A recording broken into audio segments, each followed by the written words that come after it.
우리는 지난 두 번의 시간에 같은 제목입니다. 잃은 아들의 비유라고 하는 제목으로 작은 아들의 관점에서, 그리고 큰 아들의 관점에서, 그리고 마지막 아버지의 관점에서 은혜를 나누고 있습니다.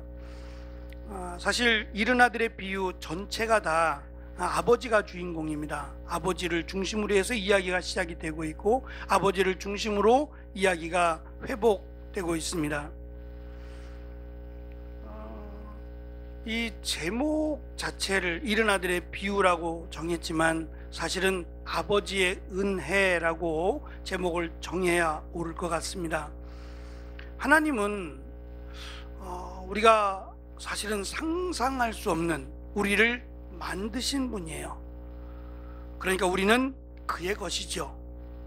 하나님의 것이고, 하나님 마음대로 하셔도 사실은 할 말이 없어요. 우리의 생명 자체가 하나님으로부터 받은 거예요. 하나님이 계시지 않았다면 우리는 존재하지 않습니다.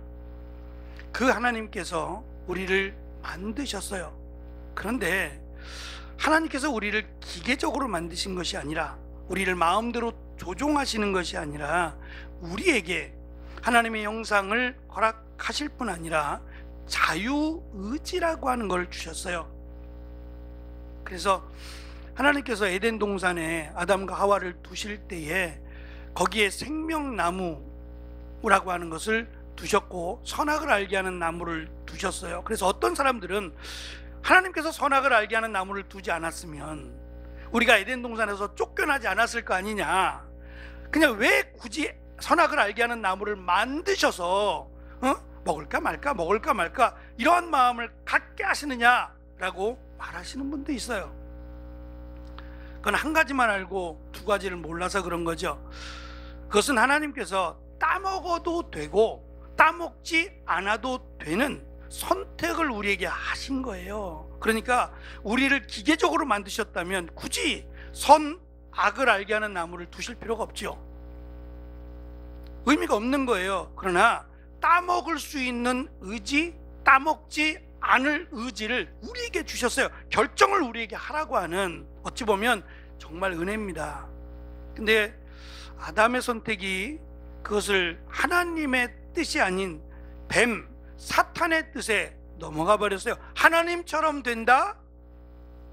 혹시 너희들이 하나님 마음에 안 들면 하나님이 나가, 그러면 나가야, 꼼짝없이 나가야 되는 존재 아니냐. 그런데 너희들이 하나님처럼만 되면 하나님이 나가라고 말씀하셔도 싫습니다. 하나님이 나가세요 라고도 말할 수 있지 않겠느냐는 거예요. 엄청난 일이죠. 근데 그거에 현혹되어 버렸어요. 그래? 우리가 하나님처럼 될 수 있다고? 그래서 결국은 선악을 알게 하는 열매를 따먹고 맙니다. 결국 하나님처럼 된다고 하는 것은 인간의 욕망일 뿐이에요. 도저히 그렇게 될 수 없어요. 그래서 쫓겨나가게 되고 이제는 죽을 수밖에 없어요. 영원히 살 수 있는 에덴 동산에서 쫓겨나가 인간은 죽음이라고 하는 것을 드디어 맞이하게 됩니다. 그럼 이제 하나님과 우리의 관계는 깨져버렸어요. 깨져버려서 우리가 하나님을 찾아갈 수 없어요. 하나님을 만날 수도 없고 하나님이 어디 계신지 알 수도 없는 존재가 되어버렸어요. 에덴 동산에서는 그렇지 않았어요. 에덴 동산에서는 하나님과 함께 있었어요. 늘 함께 있었고 하나님과 함께 머문 장소였는데, 에덴 동산에서 나오고 나서는 하나님을 만날 수 없어요. 하나님이 우리를 찾지 않으시면 우리가 어떻게 하나님을 찾아가겠냔 말이에요. 그래서 히브리서에 보면 하나님과 우리 사이에는 막힌 담이 있는 것처럼 설명을 해요. 이 담이 하나님과 우리 사이를 막아버렸어요. 그런데 예수님께서, 하나님이신 예수님이 인간으로 이 땅에 오셨어요. 그리고 우리의 죄, 그 아담과 하와가 지은 그 원죄라고 하는 죄를 대신하여 십자가에 달려 죽으셨어요. 어제 토요일만 되면 이제 주연이가 노트북 들고 저에게 와요. 저에게 와서 설교 준비하면서 궁금한 걸 다 물어봐요. 어떤 때는 한 2시간 막 계속 물어보는 거예요. 그러니까 이제 제가 원고를 정리하라고 얘기를 하거든요. 너 지금 요한복음으로 설교를 하고 있는데 요한복음이 어렵죠. 생각만큼 쉽지 않거든요. 참 어려운 말씀 가운데 하나인데 얘가 겁도 없이 요한복음을 정했어요. 그리고 요한복음으로 설교하겠다고 하니 본인도 이해가 안 되는데 이 중학생 아이들을 이해시키려고 하니 얼마나 어렵겠어요. 그러니까 막 본인도 힘들어해요. 그래서 제가 그래도 원고를 써라, 그래도 빠짐없이 원고를 쓰라고 얘기를 해요. 다 끝나고 나면 아빠가 책 만들어 줄게 유혹을 해서 원고를 쓰게 해요. 이게 얼마나 힘든지 몇 번을 고쳐야 돼요 이게. 그러니까 아빠 때문에 또 고치네, 그리고 다시 고치고 또 고치고 또 고치고. 훈련이죠. 자기만 그렇게 하겠어요? 다 그렇게 해요. 다 그렇게 훈련을 받는 겁니다. 저도 아침에 원고를 보면 또 원고를 막 고쳐서 막 빨간색 파란색 막 몇 번을 고치는지 몰라요. 한 번에 뚝딱 하고 끝나는 게 어디 있겠어요.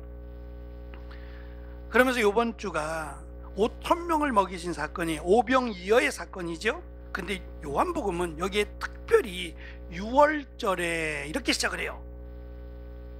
6월절은 유월이라고 하는 것이 죽음이 넘어가다예요.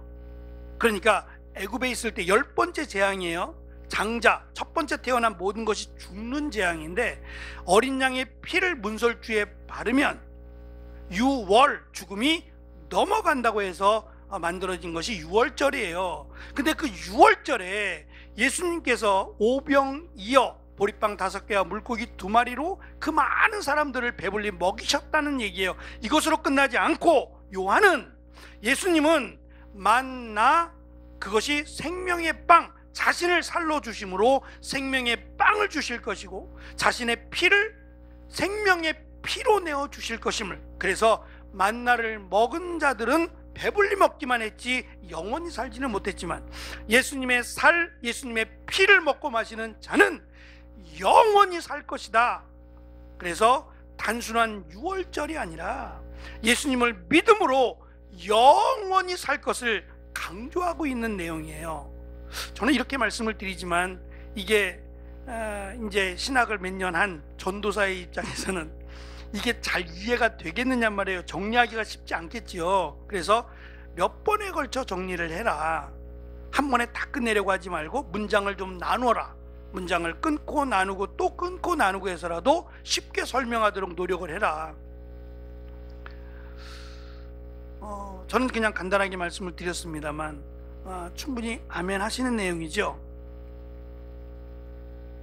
감사합니다. 감사합니다. 바로 그 예수님의 살과 피로 인해서 우리가 구원을 받았어요. 그리고 구원을 받은 증거 가운데 하나가 뭐냐면 너희는 이렇게 기도하라 라고 예수님 말씀하시면서 하늘에 계신 우리 아버지라고 부르라는 거예요. 하나님을, 감히 하나님의 이름조차 부르기가 힘든데 그 하나님을 아버지라고 부르래요. 허락하신 거예요. 이제는 하나님을 아버지라고 부르라고 예수님이 허락해 주셨어요. 그래서 오늘 일은 아들의 비유지만 사실은 아버지의 사랑의 비유입니다.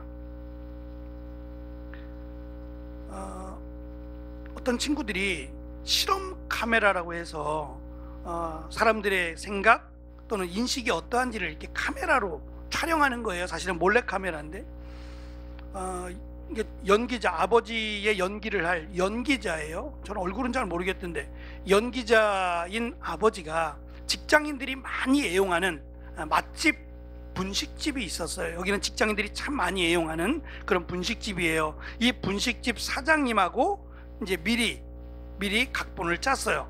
그래서 연기자인 아버지가 약간 행색이 좀 누추한 복장을 한 아버지가 이 분식집 사장님하고 이렇게 입을 맞춘 거예요. 미리 짜고 이제 촬영에 들어갔어요. 몰래카메라입니다.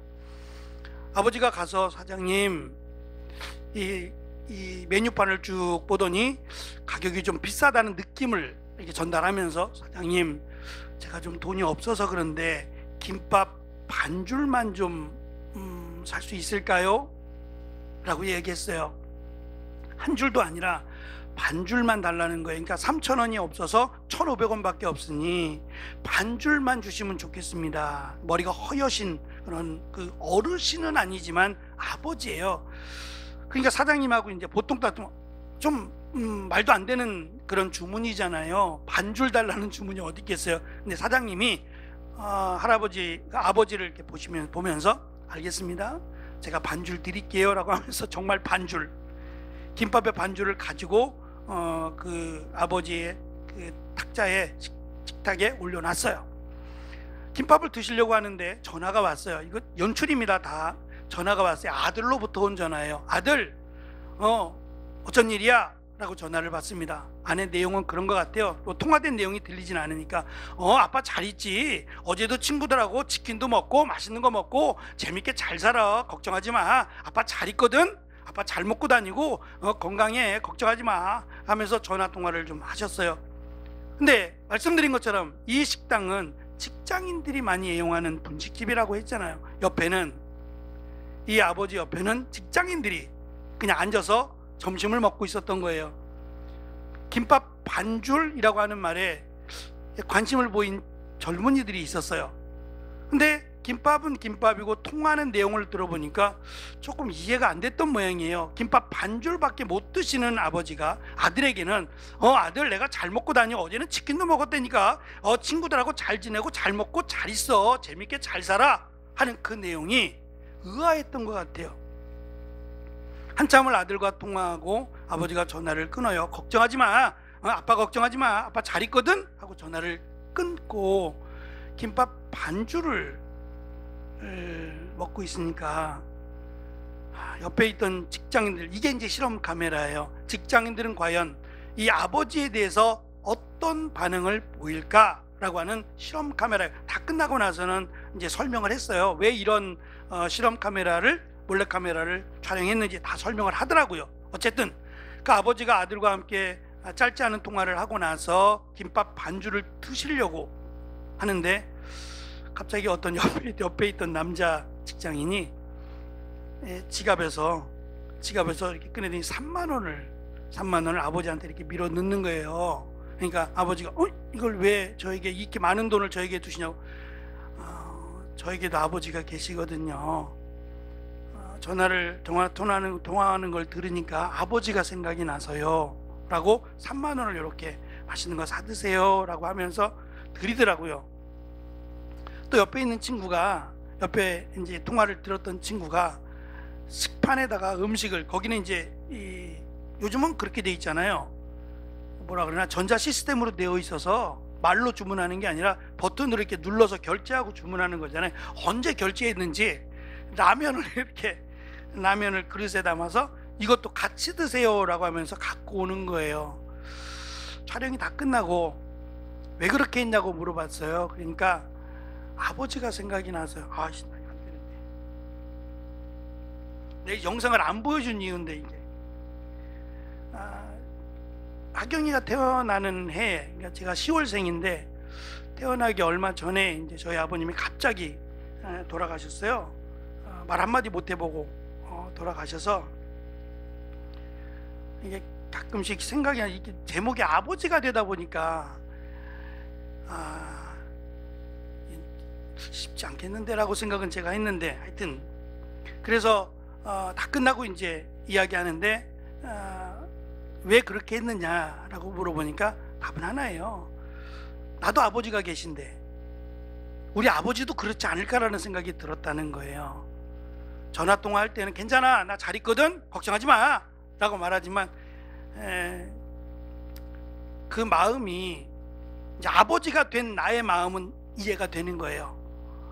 아직은 이해를 못할 친구들도 있지만 내가 자식을 키워보니까 아버지의 마음이 그랬을 것 같다라는 생각이 드는 거죠. 그래서 아주 작지만 맛있는 거 좀 사드시라고 이렇게 드려놓으라고, 또 라면 국물이라도, 따뜻한 국물이라도 함께 드셨으면 좋겠다라고 하는 마음으로, 물론 내가 계속 도울 수는 없는 일이고 잠깐이지만 이렇게 만난 것도 인연이라 드려놓으라고, 이런 얘기들을 하면서 훈훈한 그런 마음들을 촬영에 담았어요. 그걸 보고 있을 때 내가 그 옆에 있었으면 내가 거기서 식사하고 있었으면 이라고 한번 생각을 해봤어요. 하여튼 아버지들의 응원, 아버지들의 삶을 응원합니다. 이제 그러면서 오늘 말씀을 다시금 생각해 보았어요. 한편의 드라마와 같은, 아들이 아버지의 마음을 이해하겠어요? 아버지가 싫다고 떠난 아들, 돈이 좋아 그러고 떠난 아들이 아버지의 마음을 이해했을까요? 돌아오면서 아버지가 나를 기다리리라고는 꿈에도 생각하지 않았어요. 자기는 놀기에 바빴고 아버지를 생각하지 않고 살았어요. 돈이 좋았고 이 돈을 쓰는 게 좋았지, 이 돈이 있는 한 아버지를 생각하지 않았을 거예요. 그런데 돈을 다 잃고 나니까 아버지가 생각이 난 거예요. 나를 그토록 사랑했던 아버지가 생각이 났고, 내가 가야 할 곳, 아무것도 없는 내가 가야 할 곳은 아버지의 집이라는 것을 알게 됩니다.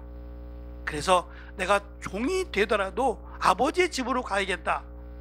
참 귀한 결단이에요. 그래서 돌아왔는데 더 놀라운 것은 매일같이 나가서 자기를 기다리고 있는 아버지예요.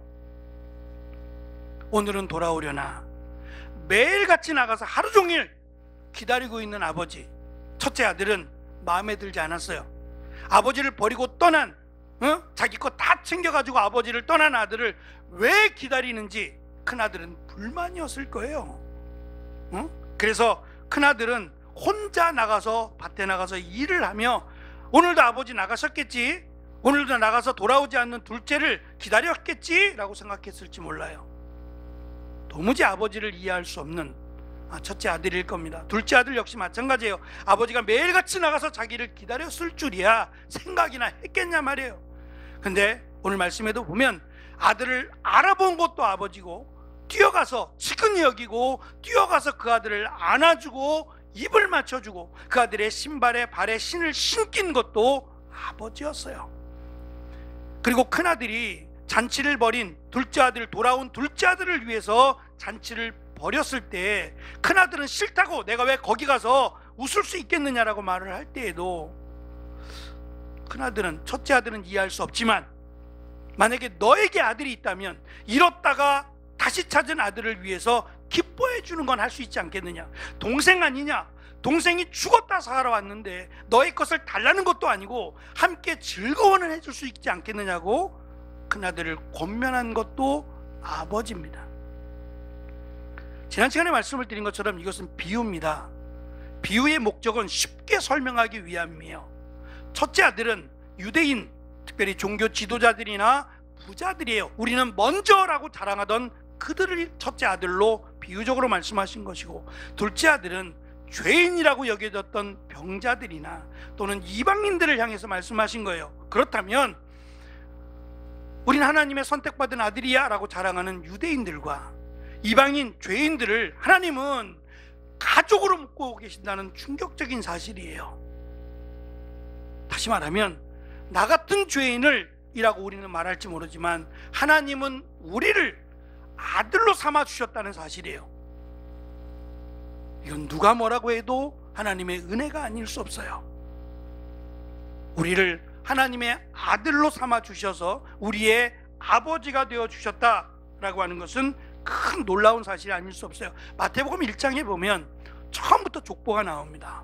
근데 이 족보의 시작이 아브라함이에요. 우리의 조상은 아브라함이라는 거예요. 그러면 아브라함 위에 있는, 예를 들면 노아는요, 노아는 조상이 아니에요? 조상이거든요. 그런데 노아를 조상으로 삼지 않고 아브라함을 조상으로 삼았어요. 그러면 아브라함 이후의 사람들은 엄밀히 말하면 조상이 아니라는 얘기가 돼요. 이건 너무 이기적인 족보예요. 그런데 누가복음 3장에도 족보가 나오거든요. 근데 이 족보는 거꾸로 내려가요. 예수님부터 거꾸로 올라가면서 누구까지 올라가느냐 하면 아브라함을 넘어서서 아담까지로 끌어올려요. 사실 우리의 조상은 아담이에요. 그러니까 우리의 성은 달라요. 성은 다르지만 계속 올라가면 어디서 만나느냐 하면 아담과 하와에서 만나요. 엄밀하게 보면 우리는 조상이 같거든요. 백인이 됐던 우리가 됐던 흑인이 됐던 똑같아요. 우리의 조상은 쭉 올라가서 아담이 돼요. 그러니까 누가복음은 모든 자는 하나님이 만든 피조물이고 아담의 후손임을 강조하기 위함이다라는 걸 알 수 있어요. 유대인들은 자기의 조상은 아브라함이라고 말하지만 엄밀하게 말하면 아담이에요. 그러니까 아담의 후손된 모든 사람은 예수 그리스도를 믿음으로 하나님을 아버지라 부를 수 있는 은혜를 주셨다라는 것을 이 누가복음은 우리에게 강조하고 있는 겁니다. 아버지는 둘째 아들을 버리지 않았어요. 아버지를 버리고 떠난 아들을 아버지는 버리지 않았어요. 그리고 돌아왔을 때에 아들은 말합니다. 나를 종으로 써주세요. 어찌 보면 그게 맞아요. 종으로 써준 것도 감사하지요. 그런데 아버지는, 아버지와 아들의 관계는 결코 변하지 않아요.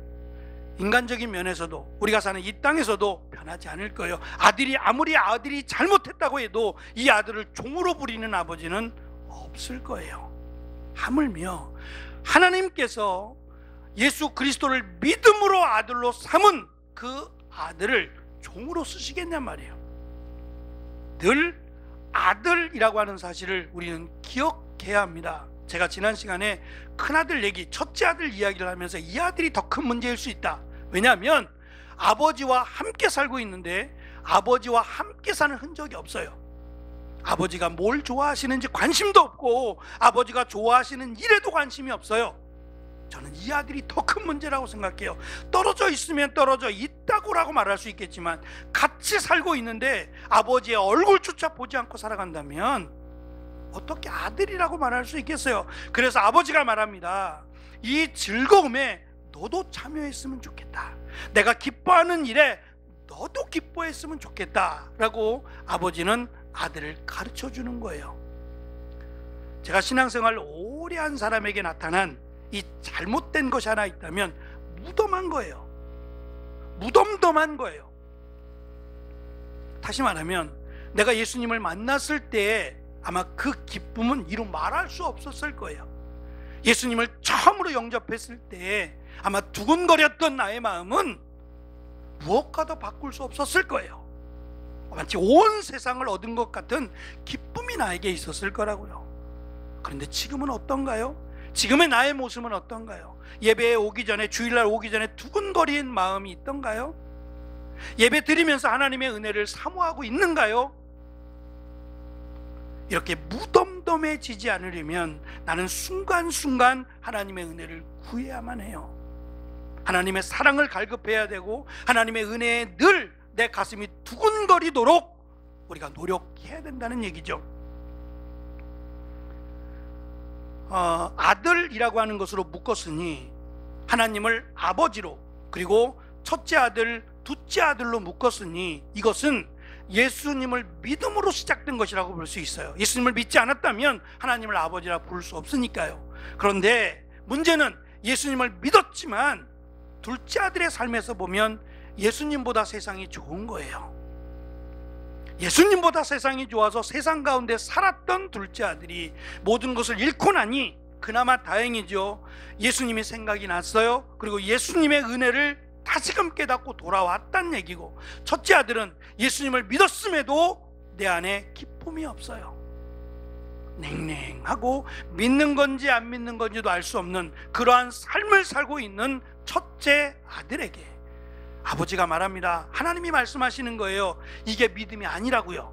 예수님을 믿는다면 믿음의 삶을 살아야 되는데 그 믿음의 삶이란 아버지가 기뻐하는 일, 아버지의 뜻대로 살아가는 것이 바로 믿음의 일이다 라고 하는 것을 지금 강조해주고 있습니다.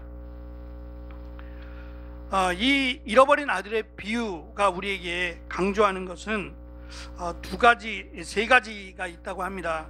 첫째는 우리가 하나님의 아들이 될 수 있는 것은, 하나님을 아버지라고 부를 수 있는 것은 그냥 아무나 부를 수 있는 게 아니에요. 지금도 유대인들은 하나님을 아버지라고 부르지 못해요. 하나님을 하나님이라고 부르기도 어려워요. 그래서 글을 쓸 때 하나님 또는 여호와라고 하는 이름이 쓰여진다면 나가서 목욕하고 옷도 다시 갈아입고 와서 하나님이라고 하는, 여호와라고 하는 이름을 쓸 정도란 말이에요. 그게 나쁘다는 건 아니에요.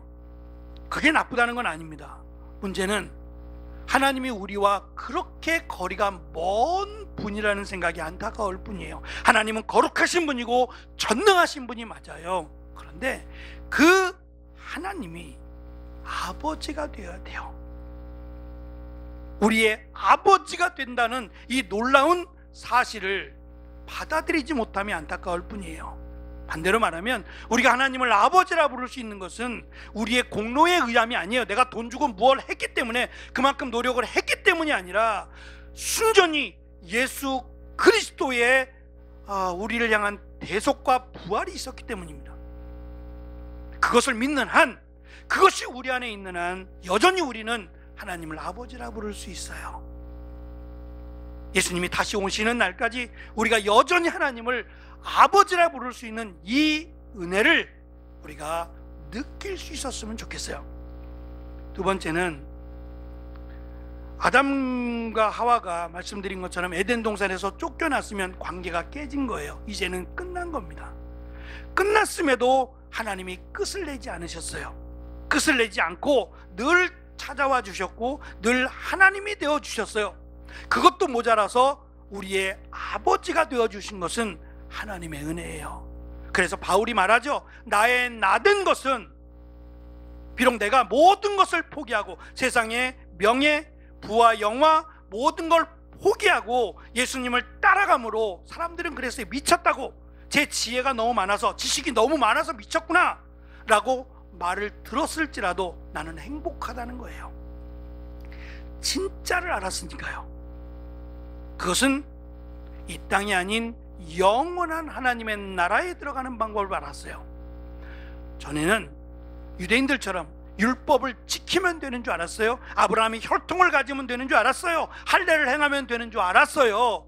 근데 예수 그리스도를 믿고 나니 이게 아니었다는 걸 알았어요. 하나님이신 예수님이 이 땅에 오신 것도 은혜지만 우리의 죄를 대신하여 죽고 부활하심으로 예수 그리스도를 믿는 자들은 다 구원을 받게 된다는 이 놀라운 사실을 바울은 믿었기 때문이에요. 그래서 내가 모든 것을 버려도 행복하다. 사실 이 말은 믿음의 사람만이 할 수 있는 말이에요. 우리의 삶, 어찌 보면 참 귀한 삶입니다. 그런데 이 귀한 삶에 있어서 더 귀한 것이 있다면 이 아까운 삶을 하나님을 위해서 살 수 있다는 거예요. 이건 정말 뭐라고 설명할 수 없을 만큼 귀한 삶이에요. 명예를 존중히 여기는 사람, 특별히 군인들은 내가 나라를 위해서 내 생명 바치는 것을 영광으로 알아요. 명예로 안단 말입니다. 하물며 천지를 창조하시고 주관하신 그 전능하신 하나님을 위하여 우리가 산다면 이건 이루 말할 수 없는 영광이에요. 나 같은 자가 하나님의 영광을 위해 살아간다? 하나님을 찬송하며 하나님을 위해 살아간다는 것은 무엇과도 바꿀 수 없는 영광입니다. 우리의 생명이 끝날 때, 제가 자신 있게 말씀드려요. 우리의 생명이 끝날 때 무엇이 가장 기뻤습니까? 라고 말한다면 내가 하나님을 위해서 무언가라도 할 수 있었던 것이 나에게는 가장 큰 기쁨이요 영광이라고 말할 겁니다. 적어도 믿음의 사람이라면 말입니다. 세상의 것은 한번 있다가 사라지는 거예요. 시간도 마찬가지고 물질도 마찬가지고 우리의 시간도 마찬가지예요. 점점 갈수록 내가 할 수 있는 일들이 줄어들고 내가 무언가를 이 땅을 위해서 할 수 있는 일들이 점점 작아질 때라도 내가 하나님의 영광을 위하여 무언가 하나를 할 수 있다는 것은 정말 큰 가치라고 저는 생각을 합니다. 그래서 둘째 아들은 이제 아버지께서 돌아와서 가진 건 없지만 내가 아버지를 기쁘시게 하고 내가 아버지를 위해 살겠다고 하면 그는 가장 값진 것을 얻은 거예요. 첫째 아들도 비록 이제까지는 아버지와 함께하는 것이 행복하지 않았지만 이제부터라도 아버지와 함께하는 것이 행복하고 아버지의 뜻에 순종하며 살아간다면 아버지가 보시기에 가장 행복한 가정이라고 우리에게 가르쳐 주고 있습니다. 마지막 세 번째는 둘째 아들에서 찾아본 것처럼 둘째 아들은 내가 한 행동, 내가 살았던 삶 때문이죠. 그것 때문에 나는 아들이 될 자격이 없다고 생각한 거예요. 혹시 우리도 그럴지 모르겠어요. 나는 하나님 앞에 드린 게 없어요. 나는 하나님 앞에 제대로 한 게 없어서 나를 종으로나 좀 삼아 주셨으면, 이 마음이 있을지 모르겠어요. 하나님은 우리를 아들로 삼았어요. 하나님이 우리를 아들로 삼았다는 얘기죠. 그렇다면 종이 아니에요. 바울은 내가 그리스도의 종이라고 말하며 살았지, 그리스도께서 우리를 종으로 삼지 않았어요. 저는 사실 우리 찬송가의 가사 가운데 적지 않게 나오는 가사가 예수님을 친구라고 부르는 가사예요. 저는 굉장히 부담스러워요. 사실은 여러분도 아마 그럴지 모르겠는데, 예수님을 친구라고 부르는 거 너무 부담스러워요. 근데 예수님 저의 친구가 되어주세요 라고 말한 걸 못 봤어요. 예수님께서 나의 친구라고 하신 거죠. 예수님께서 우리를 친구로 삼으신 것이지, 내가 예수님에게 친구가 되어달라고 말한 게 아니에요. 그만큼 예수님은 우리를 사랑하시고 귀하게 여기신다는 의미지요. 마음으로는 상당히 부담스러워요. 부담스럽지만 그게 은혜예요. 다시 말하면 내 마음은 그리스도의 종으로 살기를 원하지만 하나님은 우리를 종으로 삼지 않으신다는 거예요. 자부심을 갖자는 거예요. 비록 세상에서 나는 보잘것없을 수 있어요. 세상의 기준들은 하나님의 기준과 다르니까요. 성공하고 잘되고 멋지고 하면 세상 사람들은 그 기준으로 사람을 바라보지만, 하나님은 그 마음의 중심을 보시고 예수 그리스도를 믿는 모든 사람은 하나님의 아들입니다. 우리가 하나님을 아버지라 부르는 것을 부끄러워하지 마시라는 얘기예요. 당당하게 하나님을 아버지라 부르고 하나님 앞에 나와 기도하며 감사할 수 있는, 그것이 바로 하나님께서 우리를 아들로 삼으신 이유라고 저는 생각합니다. 이제부터라도 하나님을 마음껏 아버지라 부르시고, 그리고 예수 그리스도로 말미암아 구원받은 기쁨을 마음껏 누리며 사는 우리가 되기를 간절히 축원합니다. 기도하겠습니다.